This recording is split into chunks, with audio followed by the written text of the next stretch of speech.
Welcome back to the Archives, traveler. In the history of the Meridian, there is a lesson often learned too late. The most dangerous moment in a war is not the defeat, it is the victory. When the sword is lowered and the breath is caught, that is when the true weight of the world settles upon the shoulders of the survivor. We have watched Kaelister and Lyr climb the spire of ash. We have seen them strike down Malzareth, the Cinder Sovereign. And as the demon died, we watched the local shadow curse shatter above their heads. For the first time in 53 years, the sun touched the soil of their valley. The curse was broken. But as the brothers descended from the peaks, leaving smithereens of a demon lord behind them, they did not find peace. They found that the sun, while beautiful, is indifferent to suffering. They returned to Aurelia's Rest, their childhood home. From the mountain path, it looked like a jewel, green, vibrant, bathed in the new light. But as they drew closer, the illusion shattered. The air did not smell of spring flowers. It smelled of antiseptic, unwashed bodies, and fear. The war had arrived here weeks ago. The Sovereign's armies had been expanding. The two neighboring settlements, Oakhaven and the mining outpost of Kel, were gone, wiped from the map. The Cinder Sovereign had ordered their destruction not for strategy, but for fuel. The survivors of those massacres had flooded into Aurelia's Rest. The village was bursting at the seams. Tents lined the outer walls, filling the training grounds where the brothers had once learned to hold a wooden sword. The banner of the Silent Aberrant Company flew from the watchtower, but it hung limp. This was not a garrison, it was a refugee camp. Kaelister and Lyr walked through the main gates. The crowds parted for them.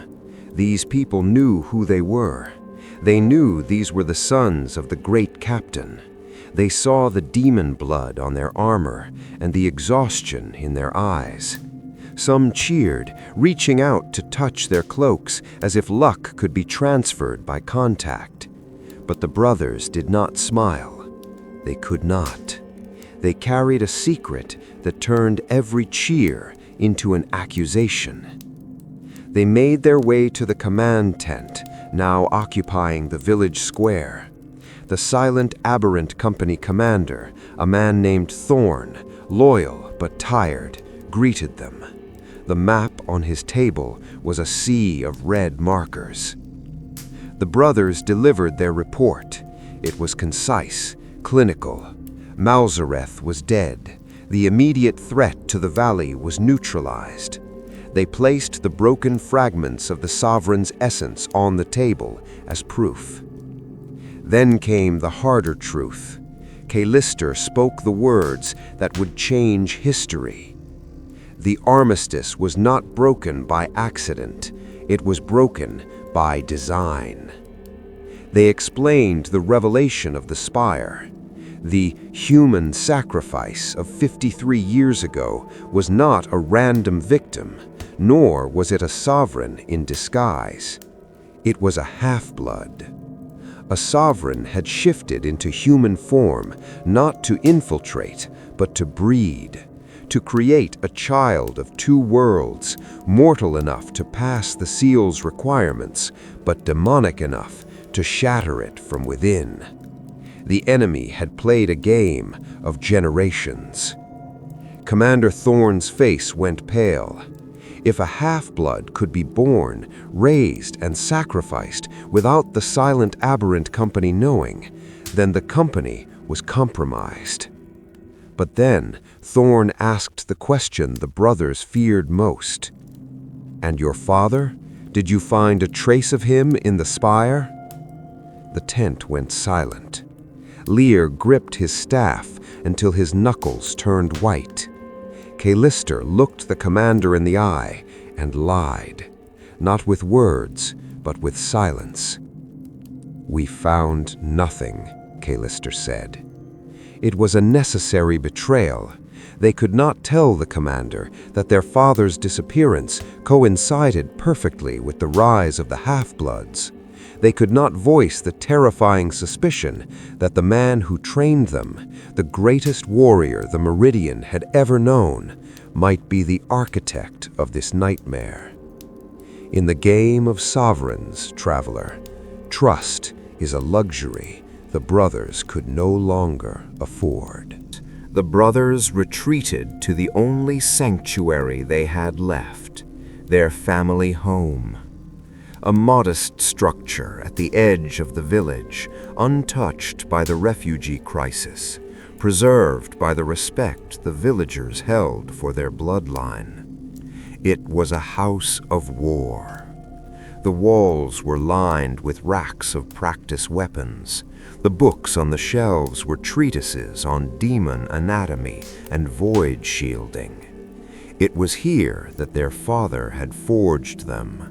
He had taught them that a weapon is only a tool, and that the true edge lies in the mind. They began to strip off their armor, the adrenaline of the last hours finally draining away, leaving behind the ache of bruised bone and torn muscle.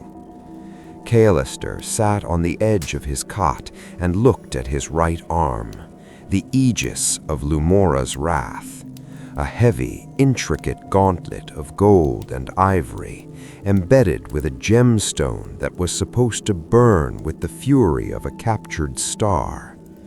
He tapped the metal.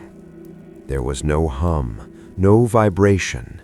The gemstone was dull, like a dead gray eye. Lyr checked his own, the aegis of Lyr-a's grace. It was the same, cold, inert. For a moment, panic flared. These gauntlets were artifacts of the First War, left behind by their father when he vanished. For the last hours, they had been the brothers' ace in the hole, granting Kaelister the spear of hard light to control the battlefield, and Lyr an impenetrable barrier to hold back the tide. But now they were just metal, heavy, useless metal. Kaelister unbuckled the straps and let the gauntlet fall to the table with a heavy thud. He stared at it, his mind racing back to his childhood. He remembered his father wearing these gauntlets. He remembered the old man sparring in the yard, moving with a speed that defied his age. But he realized something he had never questioned before. His father never used the light. Their father, he never raised magical shields. He fought with steel and grit. The gauntlets on his hands were just armor. Why did they wake up for the brothers, only to die now? Was it a malfunction, or was it a message? Perhaps the magic was never meant to be permanent. Perhaps it was a kickstart, a singular burst of divine energy left by a father who knew his sons one day would need to survive against a sovereign. "It is done," Kaelister said, his voice steady. They served their purpose. He picked up his sword. He ran a whetstone along the edge. The sound was harsh, rhythmic, and grounding. Lyr set down the gauntlet and picked up his staff, a conduit for his own innate mana, independent of any artifact. They did not mourn the loss of the light. They were not heroes because of the gauntlets. They were two adventurers fighting to fix Meridian. They were the sons of Soul, the Invictus of Aurelia. They had killed demons with rusted iron before they ever found the Aegis. They would do it again. But the loss of the artifacts shifted the balance. They were no longer demigods wielding the sun. They were men, highly skilled, lethal men, but mortal, and they were about to walk on the anvil.